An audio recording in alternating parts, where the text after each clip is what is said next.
Well, I had to record this game because of a particular thing that happened in this game, which is just too awesome not to record. So anyway, I'll tell you about it when we get there. It's pretty funny anyway. So my opponent's playing Arkham Dagson as his commander, and I'm playing Edric, Spy Master of Trest. This is the hand that I had. I was thinking, Arkham, he's going to have a lot of ramp and stuff, and this hand looked pretty slow, so I just shipped it back. With Edric, you can really mulligan aggressively, so because your hand's going to get refilled almost always fairly quickly. Anyway, so I look at this hand here, and I figured, well, if he ramps out with Soul Ring, I can go get Nature's Claim or something like that, and then I can regrow the Mystical Tutor and do something better with it later. So this was a keeper. Plus, if you look at it, I've got a Forest Searcher, which means this can go get Dryad Arbor, and Mystical Tutor can get Natural Order. So actually this hand has Trastodon in it, although you don't see it. It has turn 4 Trastodon. So he leads off with Elixir, and I draw Remand, which is nice, saving my possible Arbor Fetcher. And in turn I go ahead and just get a tap to pool. And the Snapcaster was also nice to see.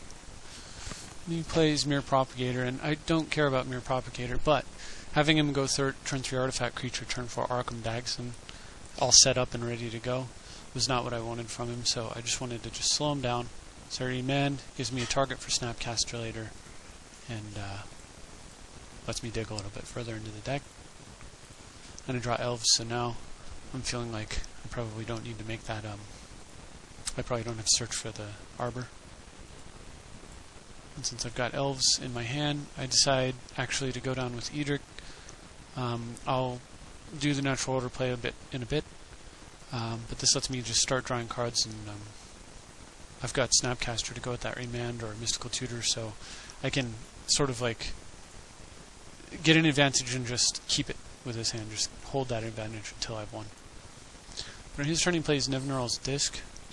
Guess that makes sense in a deck like Arkham Dagson's. So I just decide to raw dog, or just reach over and top deck that Natural Order with pure skill, by the way. Like, once you're good like me, you'll be able to just reach over and grab the card that you wanted to Mystical Tutor for, of course.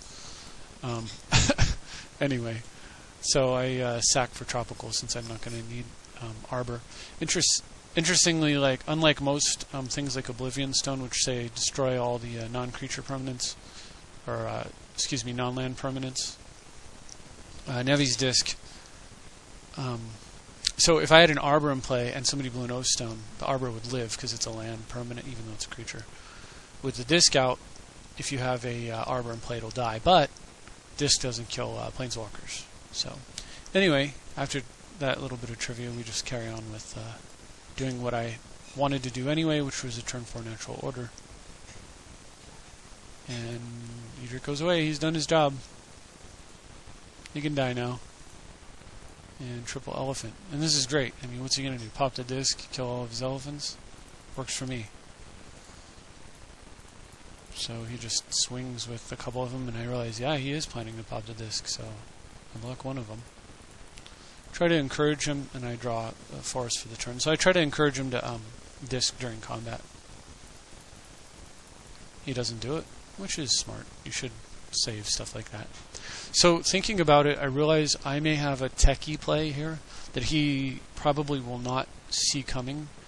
And so I decide to bank on that. I go for a Tezzeret,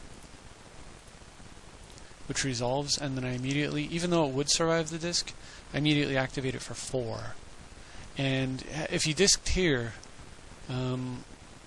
I would have been okay. I mean, I would have got something useful, but I was pretty sure he wouldn't, and he didn't. So I go get Phyrexian Metamorph, and because I'm not casting it from my hand, it's coming into play directly. His opportunity to have Disc in response to kill the Trastodon has already passed. It is coming into play. I am selecting Trastodon as the target. Now, he can Disc in response to the Trastodon effect, which means that everything in play will die, and then if I resolve the effect, because it's optional, if I resolve the effect, he'll get elephants after the disc. And that's the best possible play he can make at this point. So he does, which is good. So I target, he waits for targeting. I target disc, power plant, and island, forcing him to use a disc now. I probably could have targeted, say, elixir, but I figured why give him one extra elephant for worthless junk. So he blows disc in response, which is going to fizzle the Trestodon effect against that disc. And the other parts will resolve, and of course disc kills the elixir anyway. And he's left with 2 elephants. So it's kind of, you know, tricky. Tricky little Tezzeret ploy there, but I thought it was exactly where I wanted to be at this point in the game. So he smashes for 6. It's funny. I give my opponent 2 3/3s and I have no creatures, and it's right where I want them. So anyway, during upkeep, a mystical tutor, and I go get, well, what would you get? Let's take a look. I don't have Echoing Truth in here, so I don't go get that. However, it is a card I have been considering. Just because I really like Trestodon, and Echoing Truth is like the ideal make it all go away card. It's easier to play than a Kick to Rift, or Overloaded Rift, so... Anyway, what do you get? What do you get? Maybe Cryptic Command, counter spell, bounce an elephant? I'll show you what I get. I get Snap.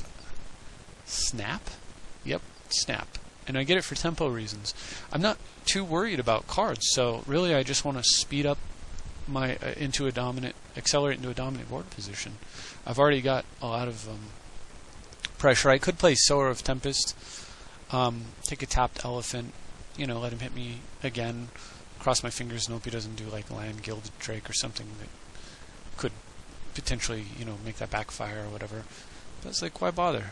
So what I do is Snap, and then this is like just the best thing ever. Snapcaster Mage, targeting Snap, and the Snapcaster Mage casts Snap. He is a Snapcaster Mage. And I just thought, okay, that's just too cool. Yeah, that's the thing. That's the big play that I was excited about. Not the Tezzeret play. No. It's Snapcaster Mage casting a Snap. Becoming an actual Snapcaster Mage. I just thought that was too cool. So, I followed that up with Llanowar Elves and say go, intending to get down Edric. He has more land, and he's still got 4 cards in hand, so I figured, well, maybe he's got mana drain. So I figured I'd regrowth kind of bait a little bit. And I draw Fauna Shaman. That makes better bait because actually regrowth is more powerful than Fauna Shaman for me. Although with Shaman I could potentially go get like Acidic Slime and continue to apply pressure. In theory, no need when I could just like regrow one of the more powerful cards here, like Natural Order or Tezzeret most likely, or even Trestodon.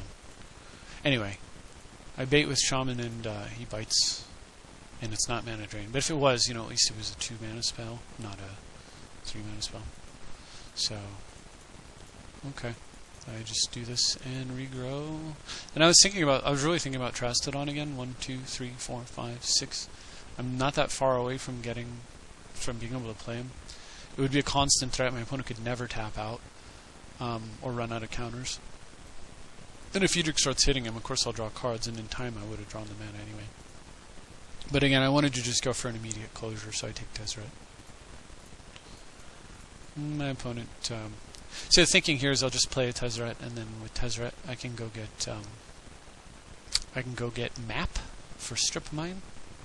I can go get Map and say go if I don't have an extra land to sack my Strip Mine. Or the Map to get Strip Mine. So anyway, I figured I'd go get Map for Strip Mine, and then I'd go get Crucible and lock him out that way.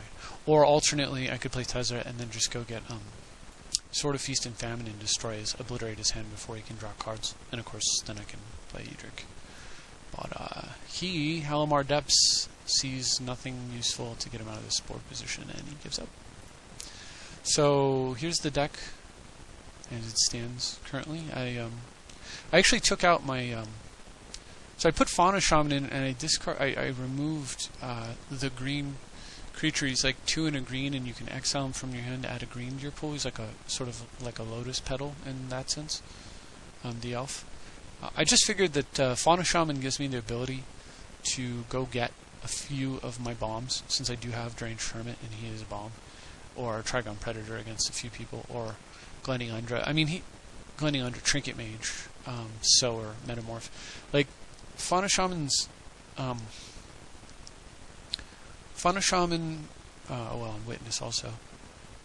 But the card is not great in here because I have no way to abuse it. I don't have, like, Squee or Genesis or whatever. It's very slow stuff anyway. I don't have Vengevine. But my thinking was, like, multiple... twofold. One was that occasionally somebody will tuck Edric, and I'd like to have a way to go get him. And then also, like, frequently with Pod, going and getting, I win because I go get, like, Metamorph or Sower or something. Fauna Shaman's like a weaker version of Pod. I mean, Pod trades a card for a creature, Shaman trades a card for a creature. Pod casts it for free, Shaman casts it for +1 green, making Fauna Shaman significantly worse. But, well, I suppose Pod will also take a mana, but overall, the purpose of each is similar, and so it made sense. It's also an elf, which powers up, Priest of Titania and a number of other things, Elvish Archdruid and Imperious Perfect. So, it's what I have now. May not be what I have later. We'll see. And anyway, I hope you enjoyed the game. And if you've never seen it before, you now know why Snapcaster Mage is called Snapcaster Mage. See you next time.